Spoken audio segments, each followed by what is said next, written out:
A billionaire investor who was arrested last week by the authorities in St. Kitts and Nevis plans to file a multi-million-dollar lawsuit against St. Kitts and Nevis Prime Minister Dr. Timothy Harris. Alcibiades Alki David was arrested on May 9th on 3 warrants for drug importation, possession, and intent to supply. Mr. David was arrested on May 9th when he was about to leave St. Kitts and Nevis on his private jet after visiting the country with his business partners to meet farmers on the island in a bid to begin a cannabis business on the island. One of the business partners, he disclosed, was arrested over the weekend and up to news time was still incarcerated. At a press conference on Monday at the St. Kitts Marriott Resort, Mr. David said when he arrived on the island, he brought hemp-based products and over 500 hemp seedlings, which do not fall under the category of illegal drugs. Additionally, he said he was allowed to bring these products on the island as he declared them before landing on St. Kitts. So I was arrested illegally. My people were arrested illegally. And I'll tell you why we were arrested illegally.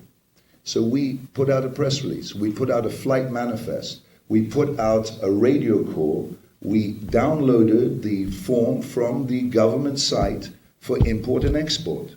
We appeared at the customs gate with not 11 plants, but actually 550 plants, not 5,000 plants, 550 itty-bitty little seedlings, this high, 3 inches high, 550 of them in a box this big. And we have been tested ad nauseum by the authorities. Mr. David made some strong allegations, including an alleged meeting with Prime Minister Dr. Timothy Harris at the Park Hyatt Resort, which eventually led to the arrest of his business partner. I had a little meeting yesterday with Mr. Harris at the Hyatt Hotel. It was a very civil meeting, very polite meeting. I sat down opposite him. It was very, very nice. We sat and talked for 15 minutes. I left.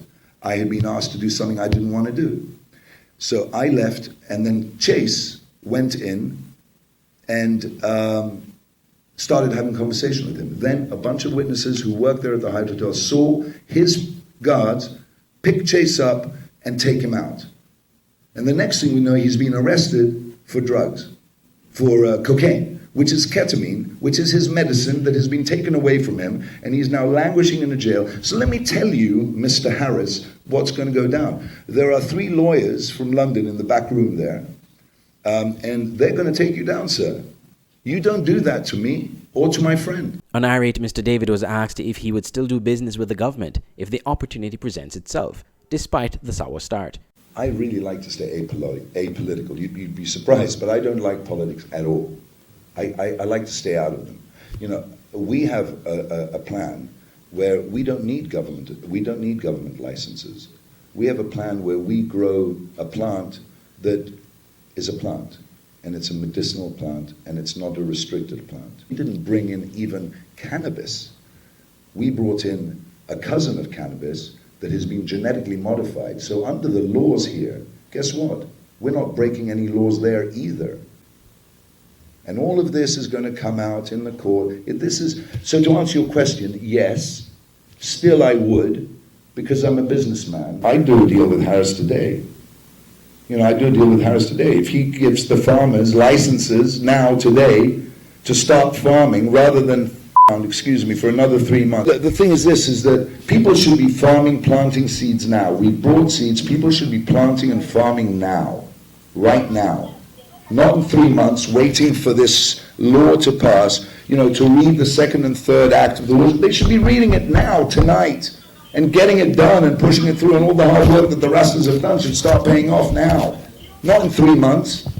And not let Mr. Harris derail it again. Mr. David displayed hemp-based products at the press conference under his brand Swiss X. The press conference was attended by opposition leader and the president of Global Life Foundation, GLF, Dr. Denzel Douglas, and Labour Party chairman, Dr. Terence Drew, as well as Ras Aya of the Nyabinga Theocracy Order in St. Kitts. A press release from the Royal St. Christopher and Nevis Police Force said that Mr. David was arrested on May 9th and appeared in court the following day. He was released on cash bail of $30,000, $50,000 in 2 sureties, ordered to surrender all travel documents, and ordered to report to the Frigate Bay Police Station daily. He appears in court on Tuesday. I'm Andre Huey for SKN Newsline.